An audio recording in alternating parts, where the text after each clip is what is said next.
somehow. Yeah, almost managed to lose one of his Corsairs, so there he's going to be able to pick off 2 Corsairs in there. But still, a lot of damage has been done.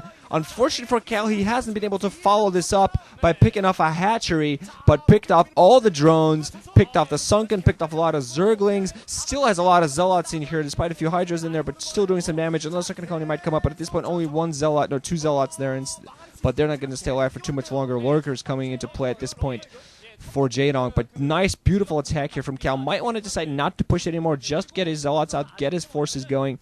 Might want to start working on some dragoons, getting his robotics facility. Gateways all over the place. Has the Templar archives, so we're going to be seeing whether the robotics facility going to be that for that observatory. It has his zealots engaging. Still no weapons won on that, so his zealots not as powerful against those zerglings that he would have wanted them otherwise. But just, yeah, delaying that. Didn't quite notice whether his Forge was spinning or not, but he is getting some High Templar out there, getting those gateways. Scourge are getting a spot on that. Forge is indeed spinning. Those Lurkers out there might be a little bit caught. At the front, there is a cannon, so they might still get caught, and the Observer is going to be out there soon enough. Robotics are going to come up. Observatory come up quickly on the heels of that. And he also has those High Templars out there. So as soon as they get the energy, we're going to be seeing some storms on those. A lot of Scourge out there for Jaedong, so Cal has to be very careful with his Corsairs. Only has a few of them, just enough to kind of fly around, get a scout, and maybe try to pick off a few more Overlords if the need arises. It does look like, oh, Cal almost flying straight into a lot of Scourge there. Jaedong seems to have either kind of backed them off for a reason or just kind of not really doing too much there. But Jaedong looks like he's going to go for the front. There's a DT here at the back, getting hits on a few of those Lurkers. There are those cannons attacking the Lurkers. Lurkers are going to try to break the front here. No storms coming after you. I wonder whether Cal has that as soon as he gets a storm in there. But that one single DT with getting a lot of those Lurker kills, and that attack on the front by Jaedong failing completely. Meanwhile, now Cal just being annoyed with his Corsairs, getting them heavily damaged by those Hydras, but still doing a great job. That one single DT, getting 4 Lurker kills in there. I believe at least 3 of those 4 kills were Lurkers. Going to lose some of his Corsairs finally, only 1 at this point. But there's going to be another attack coming here at the lower left-hand position. That DT going to be a heavy factor as well. Are you going to focus down the DT, or are you going to try to engage the Zealots? And the Zealots apparently actually breaking off, deciding not to go for the lower left hand. Did see the Overlord, did see the Sunken, did see that Jaedong is waiting for an attack at that location. Might stay go for the natural. There are Lurkers at that position, and I don't think there are any. Didn't see quite spot an Observer out there for him. No Observer. Zealots going to go in. Lurkers being on hold, not attacking now. Finally getting a few hits off, and that DT also going to go down with those Overlords doing. Cal trying to micro it around, getting 1 drone before he gets off. Meanwhile, 3 Zealots going to run right inside the main. One of them heavily damaged, but they're still going to try to get at least a couple of drones before they perish.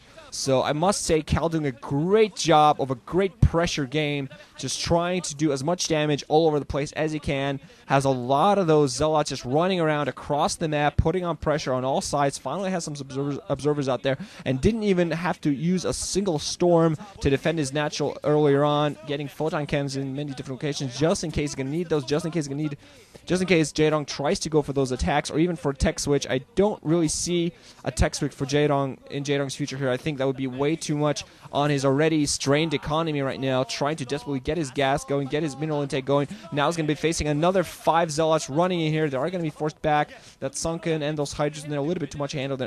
Cal doesn't want to sacrifice all the ground forces he has, but he's still building up a lot. Has those Dragoons out there. Dragoons and Zealots with High Templar support and Observers do a great job against the Lurker Hydra armies. Of course, Dragoons really help against those Lurkers at range, and meanwhile the Zealots kind of keep the Hydras back and force them into storms. You got those High Templars for that, of course, also to catch those Lurkers when you can't utilize your Dragoons at specific locations when you don't want to risk them. But I must say, this entire game, Cal has really been on top of this game here. Beautiful play, putting on early pressure early on. Jaedong just did not read it, did not read the early attack coming in, was very open to that. And as I said early on in the game, if Cal manages to catch Jaedong before he has his defenses up, catch Jaedong with his pants down, he's going to be in a lot of trouble. Jaedong did have a few Mutalisks coming out there, so he might be thinking of a tech switch, going to try to pick off those High Templars with those Mutalisks. Does have a decent number, but unfortunately for him, of course, getting those Mutalisks means it doesn't quite have the Hydra number what you use. He's going to need a lot of Hydras to face these forces, a lot of Lurkers to support as well. Cal's going to be facing some of those Mutalisks right now. He does not have any. Oh, his High Templar in the open. Mutalisks going to come here, pick off 1. Oh, he managed 1. 1 storm going to come just to force them off, not hitting anything, but losing 1 High Templar, really not something that the situation Cal wants to be in. Side Templar is really risky, really in open position. You need those when you go for this attack. He has a few Corsairs out there, not too large a number, but still enough to do some damage to those Mutalisks, force them back a little bit, but really needs those High Templar if he wants to go and engage, because large Hydra numbers and large Lurker numbers, you really need those High Templar, you really need those Storms to pick them all off. Hive Tech, meanwhile, on the way. Defallers are on the way. If Jaedong can get to that, he might, stay in a good position in this game. He is getting his 4th base up at the Sucka position. Unfortunately for Cal, he's not really expanding much. That's the one weakness that he has here. If he loses his entire army, he's going to be in a lot of trouble. But he's just moving up across the map with these Dragoons, with these Temples. All the Lurkers are going down, so Cal just ripping to pieces everything Jaedong has. Jaedong trying to get in here with his Mutas, doing a great job of picking off some of those High Templar. Going to try to force back using his Zerglings to attack these Dragoons, and Mutas also flying around all over the place. Still some Lurkers in there, but I still feel Cal coming overhead. Still has some Zealots to support this. Few Hydras coming in from the back, and one High Templar still alive. Gonna maybe go down to the Lurkers, not quite. This Mutal is still flying around all over the place. Now there's some courage actually engaging those, but I still feel Cal has done a decent job of staying in this, getting some more Storms off. Unfortunately, those Mutal is doing some damage, but these Corsairs picking all of them off, ripping those Mutalists to pieces with that splash. Apparently, Jaedong just not paying attention to that.